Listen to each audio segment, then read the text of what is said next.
మొన్న బంగ్లాదేశ్, ఈ రోజు కెనడా, రేపింకెక్కడా? ఎందుకు హిందువులపై దాడులు జరుగుతున్నాయి? దౌత్యపరంగా భారత్ కెనడాల మధ్య కొనసాగుతున్న విభేదాల మధ్యలో తాజాగా హిందువులు టార్గెట్ అవ్వడం విస్మయానికి గురిచేసింది. కెనడాలో దివాళీ పూజల కోసం వెళుతున్న హిందువులపై కెనడాలోని ఖలిస్తాన్ మద్దతుదారులు దాడులకు దిగారు. కెనడా పోలీసులు సైతం హిందువులపై దాడి చేశారు. ఈ దాడిని నిరసించే సమయంలోనూ కెనడా పోలీసులు రెచ్చిపోయారు. ఇదంతా ఎవరి కోసం? కెనడాలోని భారతీయ హిందువులు ఎందుకు టార్గెట్ అయ్యారు? ఈ చర్యలు భారత్ను భయపెట్టడానికా? కెనడా ప్రధాని పబ్బం గడుపుకోవడానికా? ఏంటి రచ్చ? కెనడాలో అసలేం జరుగుతోంది?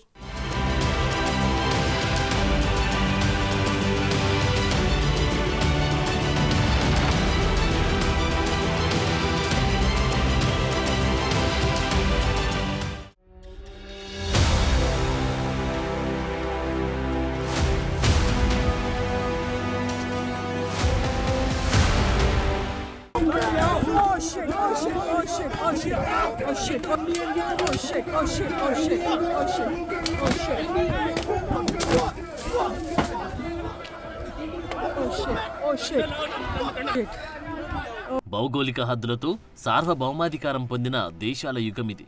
ప్రజాస్వామ్యంతో నడుస్తున్న రాజ్యాల్లో వేర్పాటువాదం ఓ రాడికల్ సిద్ధాంతమంతే.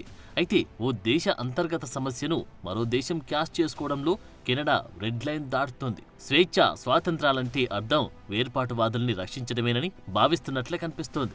భారత్లో మెరుగైన ఖలిస్తాన్ ఉద్యమానికి కెనడా కేంద్రంగా మారిందని తెలిసి కూడా కెనడా ప్రధాని వారిని వెనుకేసుకొచ్చారు. ఒక విధంగా డ్రామాలు చేస్తూ దానికి ఫ్రీడమ్ ఆఫ్ స్పీచ్ అనే ట్యాగ్ తగిలించారు. ఇప్పుడు ఏకంగా కెనడాలోని హిందువులపై దాడికి తెగబడే పరిస్థితిని తీసుకొచ్చారు. స్పీచ్ సంగతి సరే, మరి దాడుల వరకు ఎందుకొచ్చింది? కెనడా దేశం ఖలిస్తానీ వేర్పాటువాదులకు అడ్డాగా మారిందని తెలిసి కూడా నీళ్లు నములుతున్నారు ప్రధాని ట్రూడో. ఈ పరిణామంతో కెనడా, భారత్ మధ్య ఏడాది కాలంగా నలుగుతున్న దౌత్య సమస్యలు రాను రాను మరింత జటిలంగా మారుతున్నాయి. భారత్ సంయమనం పాటిస్తూ ఉంటే కెనడా మాత్రం మరింతగా రెచ్చగొట్టే చర్యలకు పాల్పడుతున్నట్లే కనిపిస్తోంది. తాజాగా కెనడాలో హిందువులపై జరిగిన దాడులు దీనికి ప్రత్యక్ష ఉదాహరణగా నిలుస్తున్నాయి.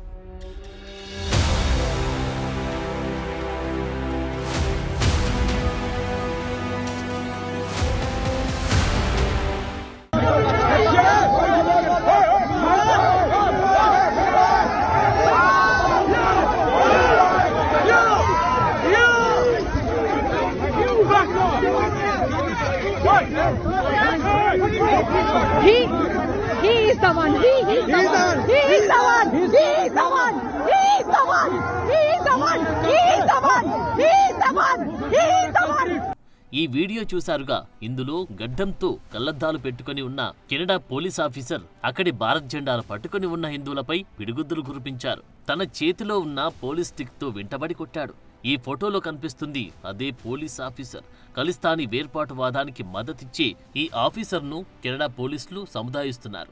నవంబర్ 3న కెనడాలోని భారత హైకమిషన్ కి చెందిన అధికారులు కెనడాలో బ్రాంప్టన్లోని హిందూ ఆలయాన్ని దర్శించుకున్న సందర్భంలో ఈ దాడి జరిగింది. ఆలయంలో ఏర్పాటు చేసిన కాన్సులర్ క్యాంపు సమావేశంలో భారత హైకమిషన్ అధికారులతో పాటు భారతీయ హిందువులు కూడా హాజరయ్యారు.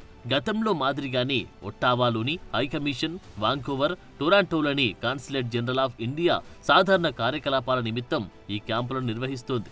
అయితే ఈ కార్యక్రమాలకు సరైన భద్రత అందించాలని ముందుగానే కెనడా అధికారులను అభ్యర్థించారు. అయినప్పటికీ భారత వ్యతిరేక శక్తులైన ఖలిస్తానీ మద్దతుదారులు ఇక్కడ హింసను సృష్టించాయి. ఇలాంటి అంతరాయానికి కెనడా పోలీసులు కూడా సహకరించడం పలు అనుమానాలకు తావిస్తుంది.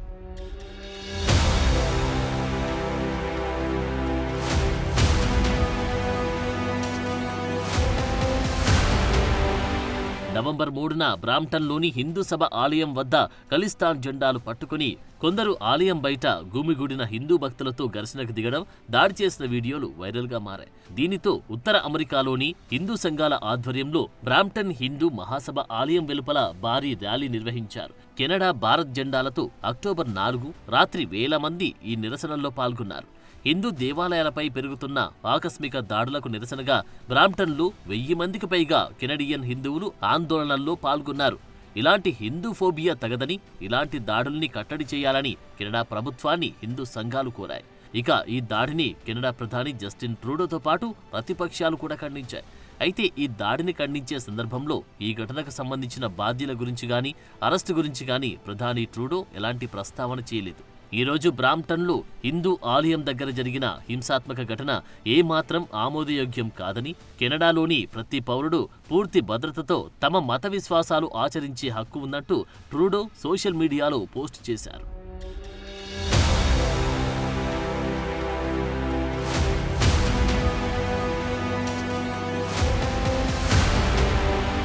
అయితే హిందూ దేవాలయంతో పాటు భక్తులపై జరిగిన ఈ దాడి వెనుక ఖలిస్తానీ వేర్పాటువాదుల హస్తమున్నట్లు కెనడా హిందూ ఎంపీ చంద్ర ఆర్య ఆరోపించారు. నిజానికి ఇది కెనడాలో ఖలిస్తానీ హింసాత్మక తీవ్రవాదం ఏ స్థాయిలో ఉందో చెప్పడానికి ఒక ఉదాహరణగా పరిగణించాలి. భావ ప్రకటన స్వేచ్ఛ ముసుగులో ఖలిస్తానీ వేర్పాటువాదులకు మితిమీరిన స్వేచ్ఛ లభించడం వల్లనే ఇది జరిగిందనేది స్పష్టంగా తెలుస్తోంది. అయితే గత వారం దీపావళి పండుగ సందర్భంగా ప్రధాని జస్టిన్ ట్రూడో సోషల్ మీడియాలో ఓ వీడియో పోస్ట్ చేశారు. అందులో భాగంగా గడిచిన కొన్ని నెలల్లో కెనడాలోని 3 హిందూ దేవాలయాలకు వెళ్లాలని ట్రూడో చెప్పారు. దీపావళి వేడుకల్లో ట్రూడో పాల్గొని ప్రజలకు శుభాకాంక్షలు చెబుతున్నట్లుగా ఆ వీడియోలో ఉంది. ఇండో కెనడియన్లలో దీపావళి పండుగ ప్రత్యేక ప్రాముఖ్యతను సంతరించుకుందని, కెనడాలోని హిందువులు తమ మత విశ్వాసాలను సగర్వంగా సురక్షితంగా పాటించేందుకు మేము అండగా నిలబడతామని, ఇండో కెనడియన్ కమ్యూనిటీ లేకపోతే కెనడాలో దీపావళి సంబరాలు లేవంటూ అప్పుడు ట్రూడో వ్యాఖ్యానించారు. అయితే దీనికి భిన్నంగా దివాళీ వేడుకలు ముగియకముందే హిందూ దేవాలయాలపై దాడి జరగడం, హిందూ భక్తులను పరిగెత్తించి పోలీసులే కొట్టడాన్ని ఎలా అర్థం చేసుకోవాలి?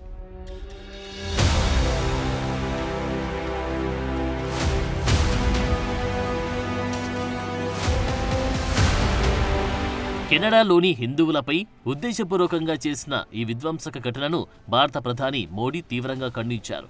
ఇవి భారత దౌత్యవేత్తలను బెదిరింపులకు గురిచేసే చర్యలని ఎక్స్ వేదికగా మండిపడ్డారు. ఇటువంటి ప్రయత్నాలు మరింత భయంకరమైనవిగా వ్యాఖ్యానించిందని ప్రధాని మోడీ ఈ హింసాత్మక చర్యలు భారత్ స్థైర్యాన్ని ఏమాత్రం దెబ్బతీయలేవని పేర్కొన్నారు. దీనిపై కెనడా ప్రభుత్వం చట్టపరంగా వ్యవహరిస్తుందని ఆశాభావం వ్యక్తం చేశారు. అయితే ప్రధాని మోడీ కోరినట్లు కెనడాలోని ట్రూడో ప్రభుత్వం హిందువులకు రక్షణ కల్పిస్తుందని నమ్మలేని పరిస్థితి. గతంలో భారతీయ హిందువులందరూ కెనడా విడిచి వెళ్లాలని సిక్కు నాయకులు బహిరంగంగా ప్రకటించినప్పుడు కూడా ప్రభుత్వం ఏం చేయలేదు. పైగా కెనడాలో ఖలిస్తానీ నాయకులు హత్యకు గురైతే అది భారత ప్రభుత్వమే చేయించిందని ట్రూడో ఆరోపణలు చేశారు. దానికి ఆధారాలు చూపించమని అడిగితే అవి తమ దగ్గర లేవంటూ ఇటీవల తానే స్వయంగా ఒప్పుకున్నారు.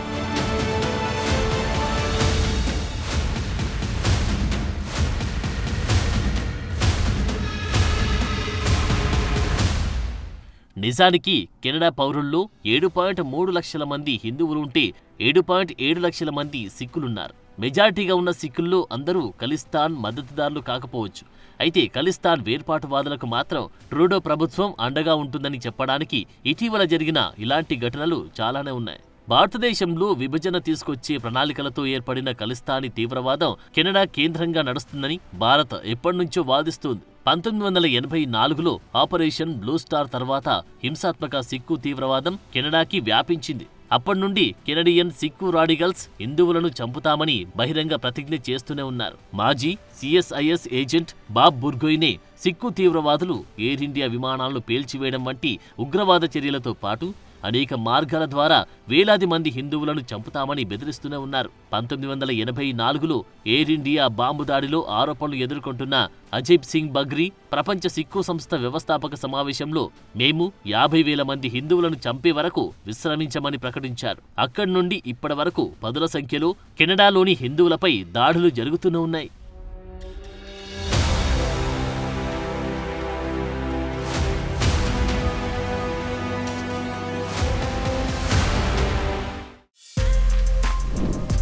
For more videos like this, subscribe Big TV channel.